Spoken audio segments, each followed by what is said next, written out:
네, 안녕하세요. 신화 기자입니다. 우리가 안전자산이라고 하면 대표적으로 거론되는 게 채권, 금, 달러입니다. 생각해보니까 제가 전에 채권에 투자하는 법, 그리고 금에 투자하는 법은 설명드린 적이 있는데 이 달러에 투자하는 방법은 설명드린 적이 없더라고요. 안전자산의 대표격인 달러 얘기를 그동안 왜 못했느냐? 달러가 계속 너무 비쌌기 때문입니다. 그런데 지금 환율이 약간 내려왔습니다. 물론 정확히 언제 환전해야 하는지 그 정확한 타이밍을 잡는 건 불가능에 가까운 일이라서 제가 지금 여러분한테 달러를 사세요, 지금입니다, 이렇게 말하는 건 절대 아니고요. 그래도 이쯤이면 달러 투자 방법에는 이러이러한 게 있다 정도는 소개해드려도 괜찮을 것 같아서 오늘 준비했습니다. 오늘은 왜 달러에 투자해야 하는지, 외환 시장이 어떻게 흘러가는지 이런 이론적인 내용은 거두절미하고 대표적인 달러 투자 방법만 소개해드리도록 하겠습니다.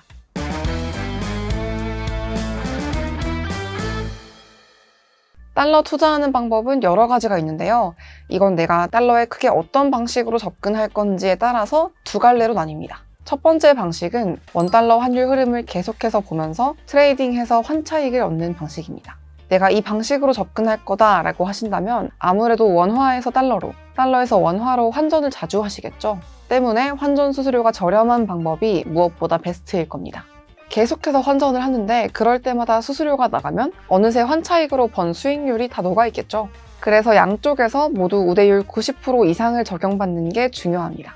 제가 지난 시간에 엔화투자법 설명드릴 때도 은행별로 이 환전 수수료 우대율을 비교해 보시라 이렇게 말씀드렸는데 그럼 이 비교를 어디에서 하냐라고 물어보실 수 있습니다. 제가 여기에서 꿀팁 하나를 드리겠습니다. 은행연합회 외환길잡이 사이트에 들어가시면 은행별로 주요 통화에 대한 인터넷 환전 수수료 우대율을 비교해 보실 수 있습니다. 여기에서 통화를 선택하시면 90% 이상의 우대율을 제공하는 은행이 어디인지 확인하실 수 있고요. 지금 이 정보도 6월달 기준으로 업데이트가 된 거니까 굉장히 최신 정보로 계속 업데이트되고 있다는 걸 알 수 있습니다. 달러 투자에 접근하는 두 번째 방식은 이것보다 조금 더 장기적인 시선에서 달러를 계속해서 모아가겠다 하는 겁니다. 이런 방식으로 접근한다면 환전 수수료도 물론 중요하겠지만 내가 달러를 가지고 있는 동안 이자를 많이 주는 방법이 제일 좋겠죠. 그래서 환전 수수료, 이자, 그리고 세금, 이 세 가지 축으로 제가 투자법 4가지를 비교해 보겠습니다. 일단 첫 번째 방법은 달러 예금입니다. 은행으로 가서 외화 통장을 만든 다음에 원화를 달러로 바꾸고 달러 예금을 드는 겁니다. 이 외화 예금 같은 경우는 은행별로 그리고 상품별로 이자가 조금씩 다른데요. 제가 주로 이용하는 S은행과 W은행 등에 들어가서 금리를 쭉 보니까 일반 원화 예금, 원화 적금처럼 일정 기간 돈을 모아가는 상품들은 많으면 5%까지 이자가 높은데 수시 입출금형 상품의 경우 이자가 0%대로 미미한 수준입니다. 이 달러 예금의 장점은 환차익에 대한 세금이 안 붙는다는 겁니다. 아까 말씀드린 것처럼 이자 수익이 붙는데 그 이자 수익에 대한 15.4%의 이자 소득세만 내시면 됩니다. 그리고 특이사항이 예금자 보호가 된다는 건데요. 그러니까 혹시나 은행이 망한다고 해도 원금을 지킬 수가 있다는 겁니다. 다만 예금자 보호 한도가 최대 5천만 원까지인데 이게 외화예금과 원화예금을 합친 총액으로 계산된다는 점에 유의하셔야 합니다. 예를 들어서 내가 A은행에 원화예금 3천만 원이 있는데 달러에 투자하려고 달러예금 3천만 원을 추가로 맡긴다면 총 5천만 원까지만 예금자 보호를 받을 수 있습니다. 두 번째 방법은 달러 환매 조건부 채권, 다른 말로 RP에 투자하는 겁니다. 이건 증권사에서 가입하실 수 있고요. 증권사가 보유한 채권인데 개인 투자자가 나눠가지고 산 다음에 일정 기간이 지난 후 이자를 받고 다시 증권사에 매도하는 겁니다. 쉽게 말해서 우리는 증권사에 달러를 사서 빌려주면서 채권을 받고 약속한 기간이 지나면 다시 그 채권을 팔면서 내가 빌려준 달러와 확정 금리를 같이 받는 겁니다. 달러 RP는 수시 입출금형과 약정형으로 구분되는데요. 이 원리는 예금이랑 비슷하다고 보시면 됩니다. 수시 입출금형은 자유롭게 매수와 매도가 가능한 대신 이자가 저렴하고요. 약정형은 약정 기간이 정해져 있어서 금리가 높은 대신 이 기간 내에 깨게 되면 손해가 있습니다. 약정형 RP 같은 경우는 만기가 도래하면 수시 입출금형 RP로 바뀌어서 유지된다는 것도 주의하셔야 합니다. 이 RP는 은행 예금에 비해서 이자율이 보통 높게 책정된다는 게 장점인데요. 그런데 최근에 나오는 달러 예금 상품들을 보니까 사실 그렇게 큰 차이가 나는 것 같지는 않습니다. 또 다른 장점은 수수료가 통상 은행 달러 예금보다 좀 저렴하다는 겁니다. 세금 같은 경우를 비교해보면 마찬가지로 환차익에 대한 세금은 붙지 않고요. 또 주의하셔야 할 점이 은행 예금처럼 원금에 대해서 예금자 보호가 되지는 않는다는 겁니다.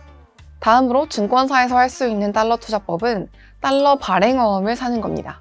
RP는 다양한 증권사에서 사실 수 있는데 이 달러 발행어음 같은 경우는 자기 자본 4조 원 이상의 초대형 증권사에서만 매수가 가능합니다.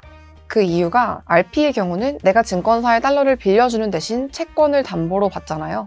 그런데 발행어음 같은 경우는 이 담보가 없습니다. 그러니까 오직 증권사에 대한 신용만으로 내가 돈을 빌려줘야 하는 겁니다. 당연히 더 위험하다 보니까 수익률도 조금 더 높은 편입니다. 또 주의하실 점은 이 발행어음 같은 경우는 ISA 계좌에서는 매수가 안 된다는 게 있고요. 그리고 최소 투자 금액이 보통 500달러에서 1000달러로 다른 투자법에 비해서는 소액 투자가 가능하지는 않습니다. 마지막으로 소개해드릴 방법은 환율과 연동해서 수익을 낼 수 있는 달러 ETF입니다. 달러 ETF는 말 그대로 미국 달러 환율을 추종하는 인덱스 펀드고요. 달러 환율이 오른 만큼 수익이 나고 환율이 떨어지면 손실이 나는 겁니다. 보통 코덱스 미국 달러 선물, 코세프 미국 달러 선물 이런 상품들이 대표적인데 이 ETF 같은 경우 당연하게도 예금이나 RP나 발행어음처럼 따로 이자가 붙진 않습니다. 그래서 왜 투자하냐 싶기도 하지만 연금저축에서 투자가 가능하기 때문에 연금에서도 달러를 어느 정도 투자하고 싶다 하시는 분들에게 적합할 것 같습니다.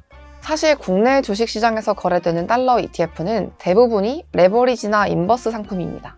그러니까 달러 방향성을 예측해서 크게 베팅하는 건데 포트폴리오 해지용으로 안전자산인 달러를 모아가는 개념으로 투자하시는 분들에게는 적절해 보이진 않습니다. ETF는 달러 예금이나 RP나 발행어음과 달리 투자 수익에 대한 소득세도 내야 합니다. 또 상품마다 다르겠지만 여느 ETF처럼 운용 수수료를 지불해야 한다는 점도 부담이 될 수 있습니다. 지금까지 달러에 투자하는 다양한 방법을 알아봤습니다. 달러는 환율이 떨어질 때마다 조금씩 사서 모아가는 방법을 추천드리는데요. 금융 전문가들이 계속해서 달러 투자 포지션을 가져가라고 조언하는 이유가 있습니다. 경제에는 사이클이 있는데 국제금융의 큰 위기 상황이 올 때마다 달러 가치가 올라가기 때문입니다. 그래서 단기적으로는 달러가 떨어질 수 있지만 오래오래 꾸준히 모아가면 언젠가는 좋은 이벤트가 오지 않을까 하는 생각입니다. 오늘도 시청해주셔서 감사하고요. 유익하게 보셨다면 좋아요와 구독 부탁드립니다.